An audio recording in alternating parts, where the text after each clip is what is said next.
Sejam bem-vindos a mais um podcast CV na Prática. Meu nome é Fábio Gacei, sou aqui o CEO do CV CRM. Você que é a primeira vez que está aqui conosco, quero agradecer sua audiência, sua presença e lembrar que todas as terças-feiras a gente tem um novo episódio. O nosso objetivo é trazer tecnologia, inovação e integração da cadeia da construção civil. Como propósito, a gente tem transformar digitalmente não apenas através de tecnologia, mas através de informação. E se é a primeira vez, se você estiver seguindo aí no YouTube, no Spotify, nos siga, comente, curta ou acompanhe que todas as terças-feiras a gente tem um novo episódio e agora a gente está na segunda temporada, né? Mais de 80 episódios e a gente vem continuadamente convidando pessoas que fazem na prática a transformação do mercado imobiliário. E hoje eu posso dizer que eu tenho um cliente, um parceiro, e eu posso chamar até de amigo, né, Daniel? Daniel, pessoal, só para você ver, o currículo desse cara é um cearense, nordestino. Ele é economista, MBA em Finanças da Universidade Federal do Rio. Tem MBA executivo na Fundação Danco Cabral, estrategista de marketing em Stanford, na Califórnia, é especialista em desenvolvimento imobiliário em Harvard. Cara, esse cara rodou já o mundo, mas mais do que isso, é um cara apaixonado por tecnologia. Eu acho que construção civil é um hobby e a paixão dele é a tecnologia. E estive com ele no Ceará, tive o prazer lá, que ele está conduzindo um belo projeto numa TV totalmente digital, TV Otimista, junto com um projeto chamado Smartcast. Eu não sei se o nosso vai ser primeiro ou o dele, não importa. O que importa... o nosso talvez seja o primeiro. Então eu convido, quando tiver a TV Otimista, o Smartcast aí, vocês assistirem. E nosso time vai botar aqui o link depois. Mas, meu amigo, prazerzão tê-lo conosco aqui no podcast CV na Prática. Obrigado pelo convite, ter participado do seu. Gostaria um pouquinho que você mesmo se apresentasse um pouco da sua história, grande Daniel, cearense. Boa tarde, boa noite, bom dia, independente de que horas o público está assistindo. Queria, antes de mais nada, agradecer aqui a oportunidade de a gente falar. A J. Simões é uma cliente do CV já há algum tempo. A gente vem aí tentando não só utilizar o sistema da forma correta, mas principalmente tentar agregar novas ideias para o sistema, né? Falar um pouquinho do Daniel e da J. Simões, né? Como você disse, eu sou o Daniel Simões, eu sou o diretor comercial aqui da J. Simões Engenharia, também sou diretor de incorporações do Sinduscon Ceará. O Ceará, ele tem o mercado daqui, ele é muito unido, então a gente tem um lema lá no Sinduscon que eu sou você amanhã, né? Perfeito. Até agradecer aqui ao Sinduscon. A J. Simões é uma empresa fundada em 1986, ou seja, a gente está aí quase com 40 anos de história.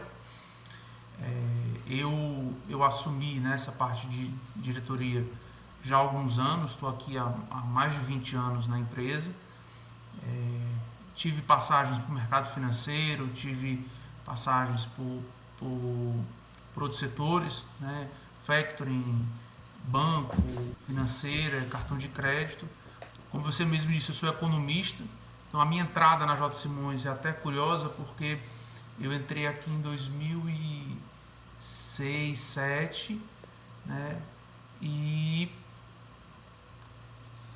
a ideia inicial era desenvolver um projeto baseado no mercado, na parte financeira, né? Onde passei muito tempo aqui tocando a parte financeira, porque para quem incorpora sabe que a engenharia financeira numa incorporadora ela é tão grande ou maior do que a própria engenharia civil, né? É uma operação financeira, isso aí. É um mercado que você precisa fazer gestão de caixa a todo momento, né? E aí eu entrei na empresa já depois de formado, de ter passado esse tempo no mercado financeiro, e me apaixonei pelo negócio, né? A J. Simões é uma empresa genuinamente cearense. É uma empresa que hoje a gente já entregou mais de 130 obras ao longo desses quase 40 anos. Esse ano, com a entrega do J. Martins Carolina Sucupira, a gente completou 1 milhão de metros quadrados construídos. Que legal. E 1 milhão de metros quadrados entregues no prazo. A J. Simões, em quase 40 anos, nunca atrasou uma obra. Isso aí talvez seja o nosso maior diferencial competitivo. Além da qualidade e credibilidade, né? A gente tem um altíssimo nível de satisfação do cliente. A gente tem uma coisa rara no mercado, que é recorrência de venda. A gente consegue fazer muita venda por indicação, né? Principalmente depois que a gente implementou o modelo dos apartamentos compactos aqui em Fortaleza.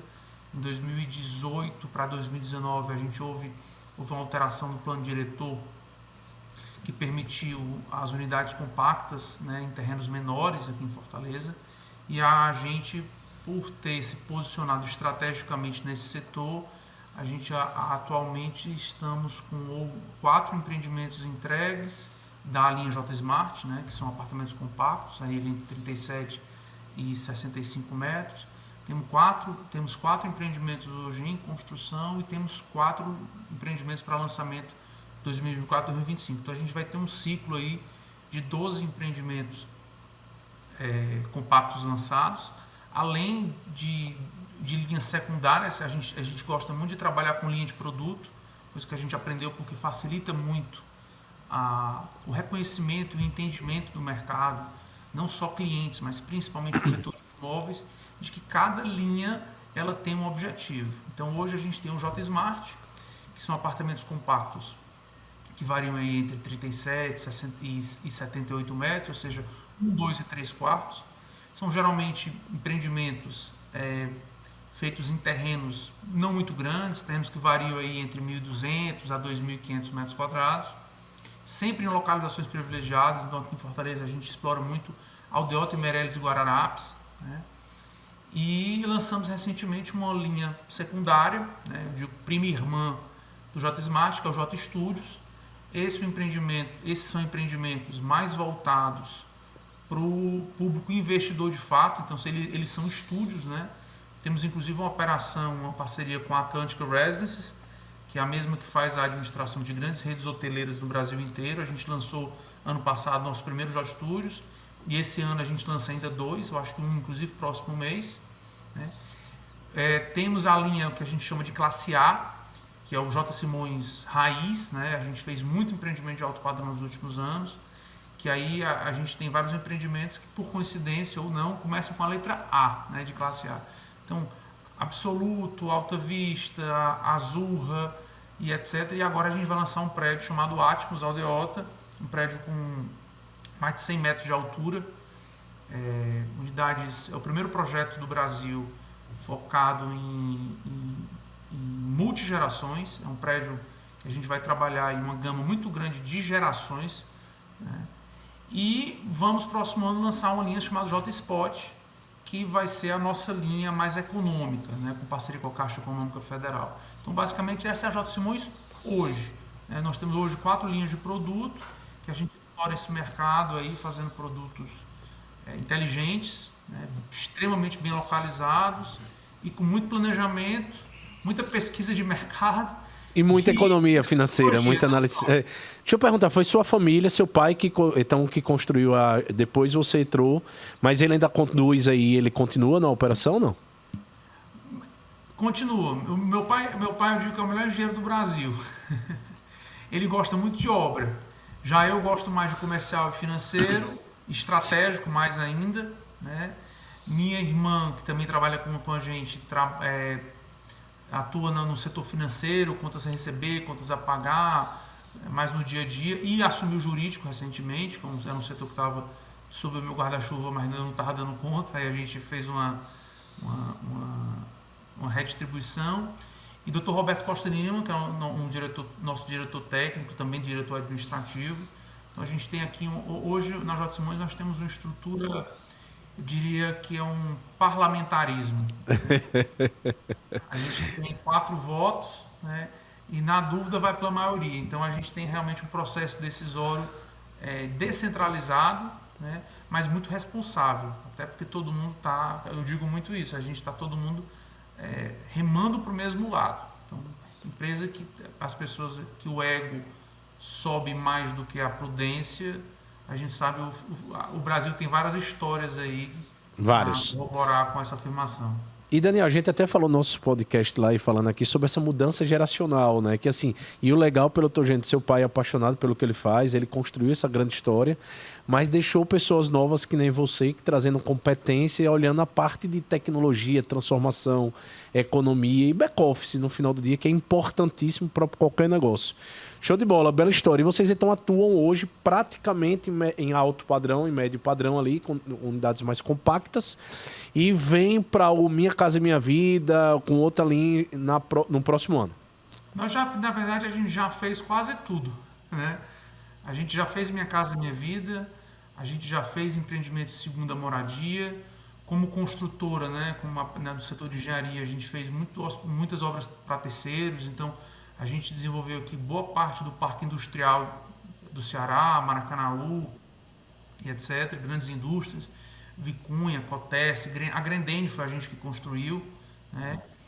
E fizemos durante muito tempo, ali no começo dos anos 2000, entre 2004 até 2010, a gente fez muito condomínio de altíssimo padrão nas dunas aqui em Fortaleza, no bairro. Casas aí de 800 metros quadrados, a gente tem uma casa de 1.200 metros quadrados que a gente fez em condomínio. Então a gente literalmente já atuou em quase tudo. Mas o core business da empresa mesmo é residencial vertical, né, de médio e alto padrão. E aí a gente está sempre olhando oportunidades. Se o mercado de econômico está rodando bem, a gente vai lá, faz um empreendimento, segunda moradia e tal. A gente está sempre olhando oportunidades e olhando principalmente dados. Que são das coisas que a gente mais olha aqui. A gente não lança empreendimento, por exemplo, sem pesquisa de mercado. Não só pesquisas formais, como também pesquisas informais, grupo de foco. A gente tem um grande histórico hoje de pesquisas de mercado, não só pesquisas quali, mas também muitas pesquisas quanti. Que com o uso da tecnologia isso melhorou bastante, porque antigamente para você fazer uma pesquisa de mercado você tinha que botar gente na rua e o meu cliente não está na rua, lá no centro da cidade, com pastinha na mão para responder pesquisa. E a gente tem tido muito sucesso, principalmente nesses últimos anos, porque a gente sempre focou muito nos dados, né? E tomar decisão baseada em dados. Eu estava conversando até contigo aqui um pouco antes de alguns Frankensteins aí que a gente tem feito com automação no próprio CV para capacitar melhor e a gente realmente gerar vendas mais inteligentes. Show, Daniel. A gente vem aí com mais de 18 mil empregos gerados aí no primeiro semestre, graças a esse setor da construção civil que vem impulsionando. Então, antes da gente entrar aí na parte de tecnologia, efetivamente, no dia a dia, na prática, qual é que está o seu sentimento desse grande impulsionador da economia, que é a construção civil? Como é que está aí no Ceará? Fábio, a construção civil, ela sempre, agora falando como economista, né? A construção civil, ela sempre foi o motor gerador de emprego do Brasil, sempre foi e sempre será, né? Apesar da gente ver hoje, estava até conversando outro dia, a construção civil hoje ela passa, principalmente pensando no modelo de trabalho, ela vai passar talvez pela maior transformação da história, porque, só para te dar um dado interessante, na pandemia a gente foi fazer um levantamento que os funcionários acima de X anos a gente ia dispensar para não voltar. E a gente tomou um susto, porque a gente descobriu que mais de 60% dos nossos funcionários, colaboradores, tinham mais de 60 anos. Mais de 50 anos, perdão. Então, a mão de obra da construção civil, ela envelheceu. E hoje um grande desafio é trazer pessoas novas para o mercado, né? Porque eu digo muito o seguinte, construção civil, uma mão de obra, um pedreiro, um carpinteiro, na construção civil produtivo, ele ganha um salário muito bom. Ganha. Isso é, inclusive, até para desmistificar isso. Porque muita gente, até vi na internet, é uma bela profissão, mas ninguém quer ter o filho, né? Eu vi até uma brincadeira na internet que eu vou falar, aquele negócio. Todo mundo acha que pedreiro não tem dinheiro, mas quando você contrata ele, passa o orçamento, você descobre que quem não tem dinheiro é você. É isso aí. Né? Mas não existe uma cultura que o filho do pedreiro vai para a obra, né? Pois infelizmente. Isso é um desafio hoje na construção civil.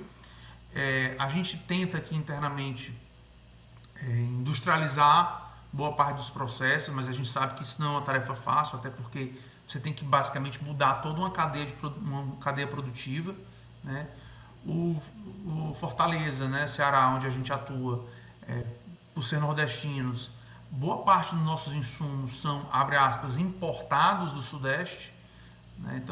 Então a gente tem basicamente a mão de obra é local, mas boa parte dos insumos vem de fora. Obviamente que você tem ali Fortaleza hoje tem um parque industrial interessante que a gente tem concreto e cimento, tem ferro e aço, mas muita coisa a gente não consegue comprar aqui. Então o custo logístico da construção civil ele é muito impactado. Mas ainda falando aqui sobre minhas expectativas, eu digo o seguinte, eu nunca vi um ano fácil. Nunca vi.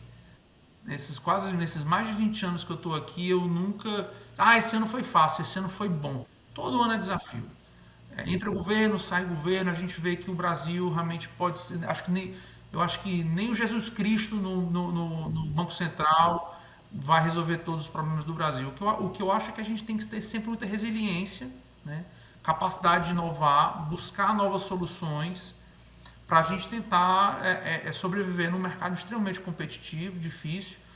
Construção civil e incorporação imobiliária não é um setor cool, que esse é outro grande desafio, porque muito jovem hoje que entra na profissão está procurando carreiras mais tech, vamos chamar assim, né? E a construção civil, para muita gente, ela não é isso. O que na prática a gente vê é que é sim. A empresa é um setor que demanda muito de tecnologias, não só tecnologias digitais, mas principalmente tecnologia de produtividade em obra, né? Você ter orçamento parametrizado, linha de produção, né? É uma indústria, não deixa de ser uma indústria a construção civil. E assim, 2024 tem sido um ano bom, não está sendo um ano maravilhoso, como eu disse, eu nunca vi ano maravilhoso, nem espero nunca ter, mas o que eu percebo é que o mercado, ele precisa, você como construtor incorporador precisa ter muita responsabilidade, porque como não existe céu de brigadeiro, a economia são sempre parábolas, né? Você tem que saber a hora de acelerar, mas também tem que saber a hora de frear, porque muito simples, um ciclo de uma obra é no mínimo 4 anos, no mínimo, né? Entre comprar um terreno, lançar, construir, né? Entregar e dar manutenção, a gente está falando aí de um ciclo de no mínimo 10 anos. Então, em 10 anos ou em 4, no Brasil muda tudo. Eu digo que de 4 em 4 anos existe uma crise, quer você queira, quer você não queira. A grande desafio é como é que você vai estar preparado para a próxima crise, porque que ela vai vir é certeza. E se não for uma crise como foi de saúde, é crise de qualquer outro tipo e você tem que estar preparado para isso. Daniel, acho que tudo que você falou resume-se, até você falou a palavra produtividade.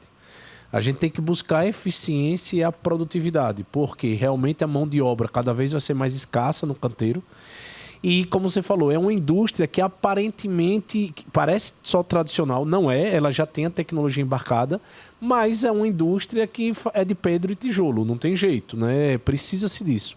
E eu acho que aí entra o nosso papel de algum jeito de trazer a tecnologia para aumentar essa produtividade. Aqui no CV, a gente entende o CV como 5 pilares, né? 5 CRM 5.0, que assim, a gente foca pré-venda, venda e pós-venda, mas a gente tem uma tecla de ecossistema e de indicadores muito forte. Então, qual é a pergunta que eu queria te fazer? O que a tecnologia te ajuda no seu dia a dia produtivo? E como na prática você utiliza ela?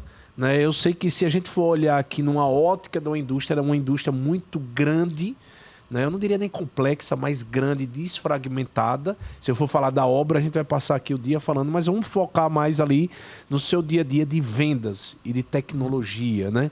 Então, eu queria que você me explicasse ali no funil e o que a tecnologia te ajuda ou está ajudando você se tornar mais produtivo e mais eficiente. Fábio, na verdade, essa história, começou talvez antes de boa parte dos sistemas terem existido.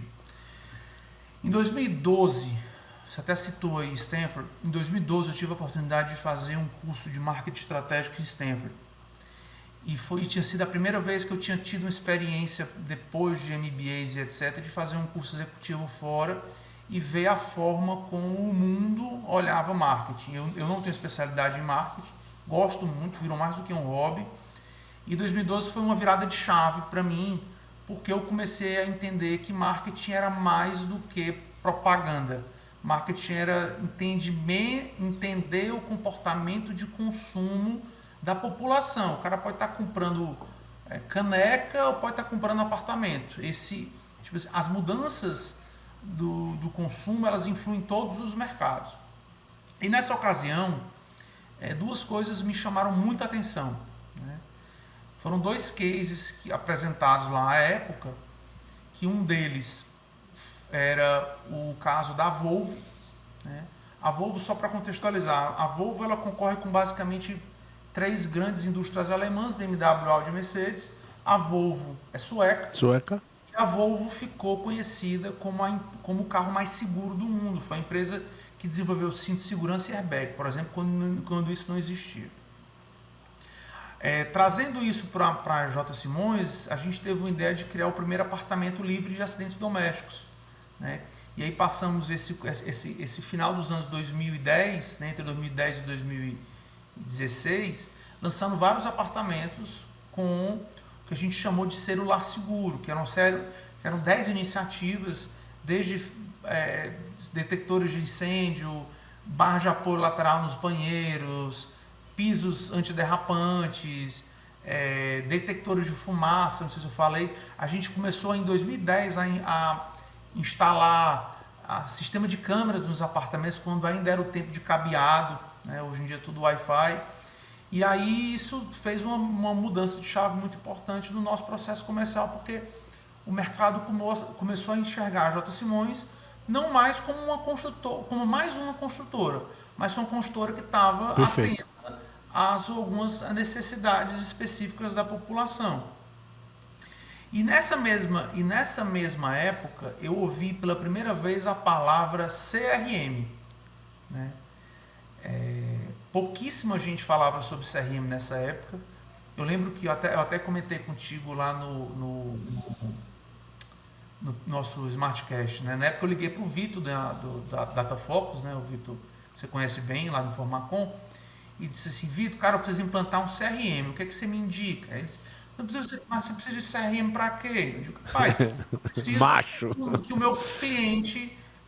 eu tenho o dado do aniversário do meu cliente, mas eu não estou dando parabéns, eu não tô me relacionando com o corretor, não estou fazendo isso e aquilo. Aí eu dei várias coisas assim de ideias que eu tinha puxado para ele. Ele disse: rapaz, vocês realmente estão sem problema, porque enquanto os meus aqui estão quebrando cabeça para implantar um cronograma de obra, tu está pensando no pós. Eu digo: pois é. E nessa época, a gente começou os primeiros projetos de CRM aqui dentro. Eu usei basicamente todas as ferramentas de automação de marketing que você puder imaginar. A gente usou automação de marketing aqui antes do RD Station existir, que hoje é a maior referência de automação de marketing no Brasil. A gente usou Action, a gente usou Sorro, a gente usou SharpSpring. Todos, basicamente, a gente utilizou. Depois, até por questão de ser em real e não em dólar, a gente é um dos clientes mais antigos do RD Station, né? Eu brinco muito que na época, isso estou falando em 2015, 14, a gente fazia os eventos de lançamento, e os corretores chegavam assim para mim: ó, Daniel, eu tô dando suporte naquele cliente lá que você recebeu, mandou e-mail, né? Aí eu dizia assim: mas tu não tu passa o dia passando e-mail para os corretores? Eu digo: passo o dia lá passando e-mail, porque a gente criou. Porque você é importante para mim, né? Porque eu estava virtualmente, vamos dizer assim, era uma, abre aspas, inteligência artificial, que eu estava lá mandando e-mail, que eu estava lá, o cliente, o corretor entrava no nosso portal Fidelidade, eu mandava um e-mail: eu vi que você entrou, se estiver com cliente, pode entrar em contato com a gente, assim, assado e tal. Aí depois de, sei lá, 30 dias, 20 dias, alguma coisa, eu mandava outro e-mail: como é que tá, né? Porque eu imaginava o seguinte: se o cara entrou no meu portal para pegar uma tabela, ele tá com a negociação. Sim. Partindo desse pressuposto. Então, X dias depois eu mandava um e-mail dizendo assim: como é que tá a negociação com o seu cliente? Você estava vendo lá um empreendimento tal. Cara, como é que esse cara sabe que eu tô com o cliente? Eu não avisei nada a ninguém, né? Eu lembro que a gente implantou CRM nos estandes de venda. Então, por exemplo, o corretor chegava lá e aí, de novo, o CRM ele tem muitos bônus, alguns ônus, mas, por exemplo, a gente implantou CRM nos estandes e tem alguns fatos interessantes. a gente sempre colocou recepcionista em stand para poder controlar atendimentos, né? E principalmente registrar o cliente, porque esse é um grande problema. Eu tenho uma loja aberta, né? O cliente entra, saiu de casa, né? Como eu gosto de dizer, tirou a bunda da cadeira, foi a um stand. Isso aí. Esse cara tem um valor incomensurável. A gente precisa tratar esse cliente que vai no stand como tipo, meu Deus do céu, né? Um lead extremamente qualificado, preparado para aquisição do imóvel. Exatamente. E aí eu lembro que na época as recepcionistas elas cadastravam os clientes, pediam os e-mails dele, né? E alguns corretores, principalmente corretores externos, eles não queriam dar, por algum motivo. O cliente é meu. Né? Aí eu lembro que teve um fato interessante, que teve um corretor que de fato tinha levado um cliente no stand e tinha colocado. E aí quando a recepcionista foi pedir os dados para poder cadastrar a visita, 95% cadastravam. Né? E a gente usou isso durante muito tempo como uma vantagem para dizer assim, realmente você levou o cliente, ele Vínculo. fechou o corretor, mas você registrou o atendimento. Então aqui É caracteriza o 50. Então isso tinha muito. Então os nossos sistemas eles funcionavam muito bem para os corretores porque eles tinham a confiança de quando ele registrava visita, ele sabia que se aquele cliente, porventura, num cenário aí de 90 dias, fechasse essa venda, a gente pegava o telefone e ligava para ele. Ó, Fábio, eu soube que você trouxe aqui o Daniel no stand do Absoluto e tal, e apareceu uma proposta aqui dele, eu só estou te avisando que se ele de fato vender, comprar, é 50. E muitas vezes eu avisava para outro corretor, alguns realmente não ficavam muito felizes, mas o que é justo é justo. A gente sempre foi por essa lógica, né, de ser justo com todas as partes, apesar de um ou outro não ficar plenamente satisfeito. Mas muitas vezes quando dava confusão, eu digo, mas e se fosse você do outro lado? Se tivesse trazido o cliente, a gente fechado com o outro, você toparia eu pagar 100% para o outro? Não, veja bem, não é assim e tal. Aí teve um caso interessante, que eu tipo assim, gosto muito de ser notificado por e-mail dessas coisas que acontecem. E aí um corretor tinha ido ao stand e a recepcionista botou na observação. O corretor se recusou, ficou inclusive chateado porque não ia cadastrar o cliente, porque o cliente é dele, não sei o que, se recusou a dar o nome do cliente. Tá. Bem, parte dele. Deu 45 dias depois, o mesmo corretor liga para cá, dizendo assim que a gente tinha feito uma venda... Sem avisá-lo. Que eu tinha feito uma venda direta, não sei o que, tinha entrado o cliente dele, aí pediu reunião comigo, né, porque eu estava mais no front do comercial, hoje eu estou mais na parte estratégica, e eu atendi o corretor, digo, rapaz, você levei lá no stand e tal, de que dia foi? Dia tal. Aí eu tinha para a reunião preparado, né, aí eu disse, vamos aqui abrir o sistema, vamos aqui abrir o CRM, meu pai entrou no nosso CRM. Aí eu disse assim, qual o nome do cliente? Tal. Eu não achei o nome do cliente. O seu nome? Fulano tal dos Anzóis. Aí eu digitei, Fulano tal dos Anzóis. Essa visita aqui, aí, eu na frente dele, cliquei. Aí deixa eu ver a observação. O corretor disse que não ia dar, que o cliente era dele, que não ia permitir que a gente fizesse o tracking da venda e tal. Aí eu... Como é que ele vai saber? Agora deu. Você não confiou em mim de controlar a venda para você. Como é que agora eu sou obrigado a lhe pagar uma comissão que eu não tenho absolutamente nenhuma gestão? Né? E você não sabia quem era. Daniel, você levou um ponto. Entendeu? Que são os principais argumentos de entradas. Hoje, quando a gente tem penetração em vários estados, aí não precisa nem levar esse argumento, mas você leva um ponto que a gente leva em quase todos os estados, que é que o incorporador fala, o corretor não vai cadastrar porque ele não cadastra. Eu digo, mas não tem jeito, ele perde a venda se ele não cadastrar. É o exemplo prático que você contou. Ele não tem como criar um vínculo. Hoje é muito fácil achar J. Simões, é só botar no site, preencher um formulário, vai cair para outro corretor, ele fecha a venda. O cadastro é um vínculo de governança e de segurança para o próprio corretor. Total. É isso aí. Porque eu vou ser sincero, Fábio, hoje eu diria que, não estou falando nem de house, mas estou falando de forma geral. Hoje as vendas são digitais. O mundo é totalmente digital. É isso aí. Né? Então, você ter dados é muito importante para o corretor. O corretor imobiliário hoje que não usa um sistema de CRM, pode ser uma planilha de Excel, pode ser eu já vi gente usando até aquele, como é o nome daquele sistemazinho grátis de projeto? tem tipo um Kanban, o Trello. Pipeline? Eu já vi gente usando o Trello como CRM. Eu digo, cara, mas se você não tiver, nem que seja um Trello, né, para você controlar as etapas do teu funil, você vai se perder. Não tem como. Você vai se perder porque e é uma coisa que eu falo muito, inclusive aqui para a equipe, né? A gente tem uma house pequena, hoje na faixa de 5, 6 corretores, representa hoje aproximadamente 35% das nossas vendas, principalmente porque a house ela nasceu da necessidade da gente de oferecer um produto diferente, que o mercado ainda não tinha aceito. Hoje, graças a Deus, entendeu o que é um J-Smart. Então, hoje a gente tem uma participação muito grande de corretores autônomos e parceiros, coisa que no começo a house representava quase 50%, porque eu via muito corretores dizendo assim, isso aqui é uma kitnet gourmet. Né? Falando em 35 anos atrás, em 2018, muita gente... O pessoal pergunta, o que é coworking? Quem que vai trabalhar no coworking? Hoje quem faz uma pergunta dessa? Mas voltando à história do sistema de CRM. Então hoje, se você não tiver controle de vendas, né, se você não usar a tecnologia para fazer o tracking correto do teu cliente, você com certeza está perdendo pelo menos 50% de vendas. Uma coisa que eu falo muito que eu acho que essa talvez seja a regra mais importante. Talvez a gente vai passar aqui 3 horas falando, mas talvez essa seja a parte mais assim, sensível do processo de venda. O que é que eu percebo na diária? O corretor sempre acha que o lead que converteu hoje é o melhor lead. Sim. Esse cara converteu agora, eu vou trabalhar ele. Só que na prática, a gente vai, de novo, com acesso a dados, a gente percebe que a grande maioria das vendas, elas acontecem entre 90 e 180 dias depois da primeira conversão. Isso aí.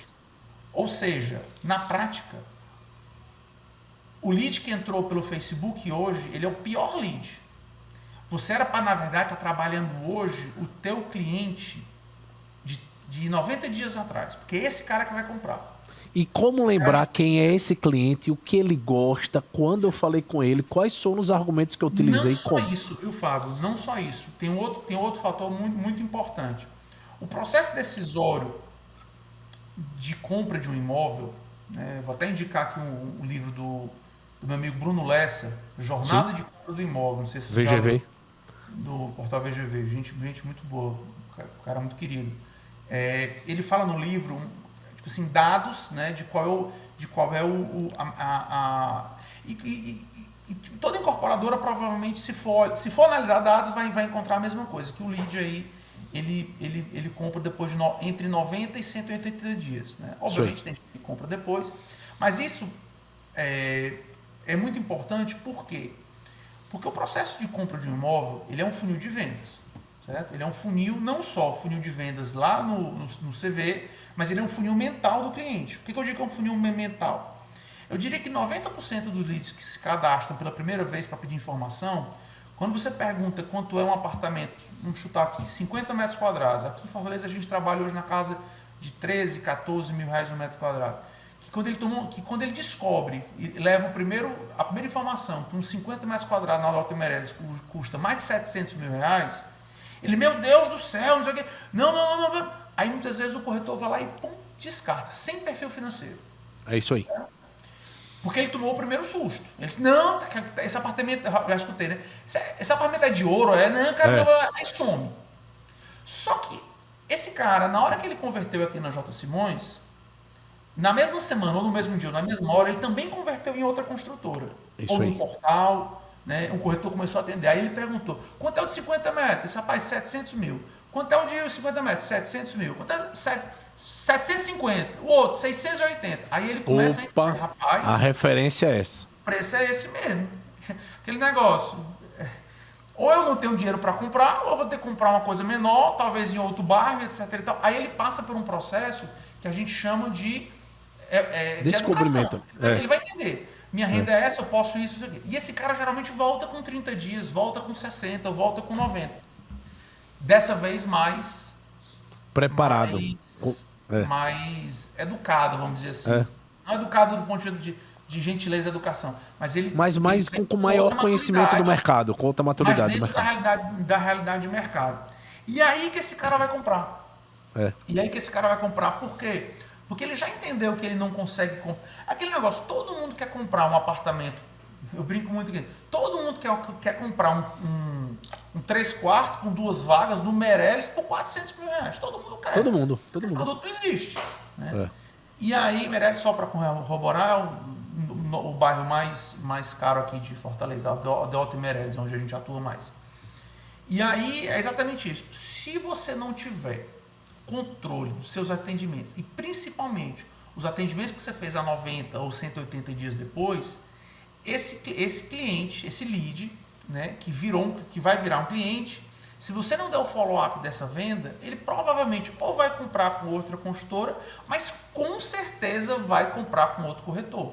Porque às vezes o corretor que já está atendendo ele tem simplesmente sorte. Porque ele atendeu aquele negócio, é mega cena. Porque eu posso fazer um trabalho maravilhoso há 90 dias atrás e o cliente acordou naquele dia, vou comprar um imóvel. Entrou no site, o corretor pegou um cliente que estava lá sabendo que o apartamento era 700 mil reais e vende. No momento de compra. E eu acho que você pegou... o cliente no momento de compra. O problema, 90% das não vendas é falta de follow-up. É isso aí.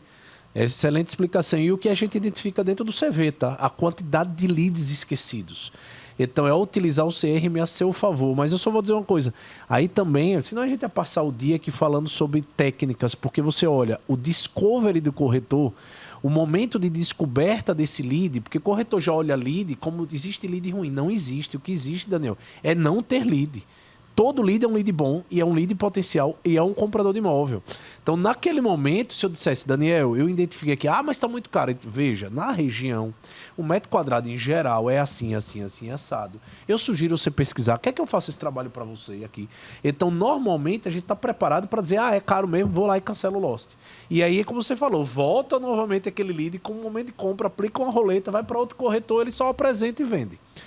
Então, cara, é um mercado que a gente ajuda a evangelizar, que é esse trabalho nosso, né? Mas aí eu quero te complementar e vou te perguntar, até pelo tempo, sobre, cara, imagina isso tudo sem a tecnologia e sem as automações. E aí eu acho que é um ponto que você está muito focado, que é conectar várias soluções através de um ecossistema. Me diga a importância disso para você. Fábio, assim, antes de usar o CV, como eu disse antes, né, a gente já usou vários CRMs de mercado, vários. A gente usou durante muito tempo. A gente chegou a usar Salesforce no começo, lá em 2012, né? A gente depois passou muito tempo usando o Pipedrive e mais recentemente passamos vários anos usando o PipeRun, que inclusive é um excelente CRM. Sim. Né? Mas não é um CRM imobiliário. Especialista. Né? E não tem as especificidades do imobiliário. Né? Uma delas, eu estava até conversando contigo, a história do celular. Né? A grande maioria dos CRMs era baseada em e-mail. E o CV é o único CRM que é baseado, que e-mail consegue ou fazer celular. A identificação do corretor, um ou outro. Né? Isso eu acho isso muito importante, porque a grande maioria dos clientes hoje não quer deixar e-mail porque acha que vai receber e-mail. Primeiro, o cliente não usa mais e-mail para se comunicar, né? Isso. Usa mais o WhatsApp. Mas, enfim. E aí, dentro dessas minhas experiências com outros CRMs, até pelo fato dos CRMs genéricos, por atenderem uma gama muito grande de segmentos, cada segmento tinha uma necessidade específica. Então, esses CRMs acabaram criando ecossistemas muito fortes, coisa que o CV tem, a gente precisa dar César o que é de César, tem tentado, né, evoluir, né, baseado no comportamento do seu cliente, que é o construtor, né, o incorporador, a usar isso. Só que eu já tinha essa cultura muito forte de integrações. Então, basicamente, deve ter mais de 6 anos que eu sou assinante lá do Zapier e do Make.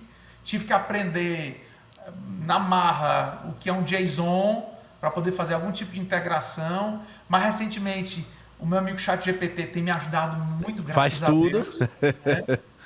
E, cara, a gente conseguiu realmente, eu até brincava, o pessoal brinca aqui me chamando do Frank, né? O Frank é o nosso amigo Frankenstein. Frankenstein. Né? Que a gente faz às vezes as integrações que é mesmo Frankenstein, né? Tipo, vou dar um exemplo aqui. A gente basicamente tem 4 sistemas integrados ao CV, o Informacom, que é o nosso ERP, Tá. Mas aí é mais simples porque já foi uma coisa que já veio integrada. Já é nativa.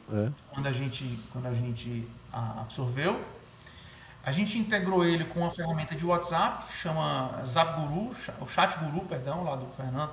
Até mandar um abraço para ele. Acho que vocês até usam, você me disse, né? Sim. Pois é. E a gente conseguiu integrar com o CV. Conseguimos integrar com o RD Station, não só receptivo, mas sincronizando, que é outra coisa muito interessante. Por exemplo, eu acho que essa talvez seja a menina dos olhos aqui. Toda vez que um cliente, toda vez que um lead vai evoluindo no meu funil de vendas dentro do CV, ele dispara um webhook lá na parte de integrações e atualiza esse lead no RD. Ou seja, o meu RD, ou seja, o meu sistema de automação de marketing e o meu CRM, eles estão sincronizados. Ou seja, o que acontece no CV acontece no RD. E é interessante, por exemplo, porque isso me permite muita coisa. Primeiro, fazer automações de marketing, cadenciar a nutrição para seus leads em determinado estágio. Da forma correta, para meio que tirar um pouco do trabalho do corretor e botar para a máquina fazer, né? A inteligência artificial. Não a inteligência artificial, mas o tracking, ou seja, se esse cliente ele volta para o meu site, meu corretor é notificado, né? Sim. Fora que a gente consegue hoje fazer campanhas na meta para lookalikes de quem comprou um JSmart. Você identifica a persona, o perfil e manda via para o meta. CV, RD, meta. Ou seja, a integração vai e volta. Outra coisa interessante, por exemplo, são as automações que a gente fez com o WhatsApp. O cliente entrou no CRM, 99,99% dos CRMs está a cargo do corretor fazer o primeiro contato. Então, pingou lá no corretor, o corretor vai ter que pegar o telefone, vai ter que mandar um WhatsApp, vai ter que ligar e tal. Só que a gente sabe que cliente não espera. Se ele está aqui sábado, meia-noite, entrando no meu site, ele quer ter um atendimento sábado, meia-noite. E a gente conseguiu integrar sistema de WhatsApp para o cliente converteu, ele recebe a mensagem simultaneamente. O corretor pode até não estar online, mas aí ele vai ter um chatbotzinho lá para poder fazer uma pré-qualificação, para no dia seguinte o corretor atender. Isso é inclusive um outro fator interessante. Eu tenho observado muito, viu, Fábio? O comportamento, olha que coisa interessante, o comportamento do cliente de imóveis digital mudou. Antigamente a gente tinha muita conversão, por exemplo, durante a semana. A minha house hoje aqui, ela trabalha de segunda a sexta, e de vez em quando no sábado, quando tem alguma coisa, mas geralmente de segunda a sexta. Só que hoje a gente gera mais lead final de semana, de madrugada, do que segunda-feira, 10 horas da manhã. Porque é a hora que ele está pesquisando, a hora que ele tem disponibilidade, a hora que ele tem... A hora que ele para, que está lá na cama com o WhatsApp na mão, com o site lá da consultora fazendo. Eu acho, inclusive, obviamente que isso é doloroso, mas eu acho que muito em breve, ou a gente implanta plantão noturno, corujão da oferta ativa, né? Ou a gente realmente vai ter que, como a gente tinha falado, usar algum sistema de inteligência artificial que eu acho que eu vejo um potencial gigantesco para a inteligência artificial dentro do mercado imobiliário, né? Principalmente para essa fase inicial do SDR, que é um trabalho muito manual, né? Que a gente conversou lá no Smartcast. A inteligência artificial ela não veio para substituir o ser humano, mas ela veio para substituir o trabalho repetitivo. Então eu acho que o CV, né, tem um universo muito grande a navegar, que é quando a gente realmente conseguir que a inteligência artificial faça, eu não digo o trabalho do corretor, seria exagero, mas fazer parte do trabalho repetitivo do corretor, da mesma forma que eu fazia automação de marketing lá em 2012, eu acho que a gente consegue fazer automação de marketing hoje, seja para um SDR, eu não digo nem para o atendimento, mas também para o pré-atendimento, um SDR e um pós-atendimento. A inteligência artificial, por exemplo, entender que aquele lead parado lá 90 dias, porque eu posso chegar para o corretor e dizer, ó, ligue para o cara dos 90 dias. O corretor liga se quiser. Agora, se a inteligência artificial, baseada em dados, souber que o cara compra com 90 dias, ela vai lá e diz, oi, sumida, tudo bom? É isso aí, tudo bem, eu estou aqui à disposição. É isso aí. A inteligência artificial, como você falou, é um meio, né? Não é um fim, é um meio que vai ajudar muito essas coisas esquecidas no final do dia do nosso pipe ali. Bom, Daniel, eu estou pensando o seguinte aqui, meu time está falando, daqui a pouco eu vou gravar um segundo podcast com você, porque é muito conteúdo, é muita informação do que a gente faz na prática, né? Você falou a importância do follow-up, você falou a importância de automação. E você falou, porque a automação é a integração. A integração, no final do dia, tudo é produtividade. E isso resume-se em disponibilidade. É o que você está falando. O consumidor mudou. E tem que estar disponível. É de madrugada que ele busca. E se demora aquela resposta, o concorrente de você dá a resposta mais rápido e vai ser atendido por isso. Meu amigo, eu vou ter que chegar ao finalmente do nosso bate-papo. Eu queria que você deixasse uma mensagem final aqui. Queria agradecer muito a sua presença. E irei convidá-lo para outros bate-papos, viu? Fábio, só agradecer realmente a oportunidade da gente falar. Realmente são assuntos que eu particularmente, mais do que trabalho com isso, eu brinco muito que isso às vezes é mais hobby para mim do que trabalho, porque da mesma forma eu também às vezes estou sábado à noite lá programando, pesquisando no ChatGPT como é que eu integro lá pelo Make, o CV, não sei o que, blá, blá, blá, né? E na verdade o recado vai para você, Fábio, e pelo seu CTO. Atenda minhas ideias malucas. E o que a gente conversou muito no nosso podcast, o CV nasceu e criou e continuou e cresce escutando os clientes. Então, iremos atender, que essa é a nossa essência, transformar a sua ideia em realizações.com. Show, muito obrigado, cara. Então, e quem quiser procurar aí, procura no LinkedIn, procura no Instagram, é um cara bem solícito. E parabéns aí pela grande cabeça, né, disruptiva no sentido cara, de trazer cabeça grande, macho, não tem jeito. Eu não queria dizer isso, mas já que você disse, né? Meu amigo, brigadão aí pela presença, viu? Pessoal, acabamos mais um podcast CV na Prática, como sempre, todas as terças-feiras, um conteúdo aí sobre transformação digital no mercado imobiliário de forma prática. Você que está aqui na primeira vez, ou você que assiste sempre, a gente continua assistindo, comente, sugira novas pessoas para a gente convidar aqui para o nosso bate-papo. Muito obrigado pela sua audiência. Valeu! Daniel, um abraço, cara. Tamo junto, viu?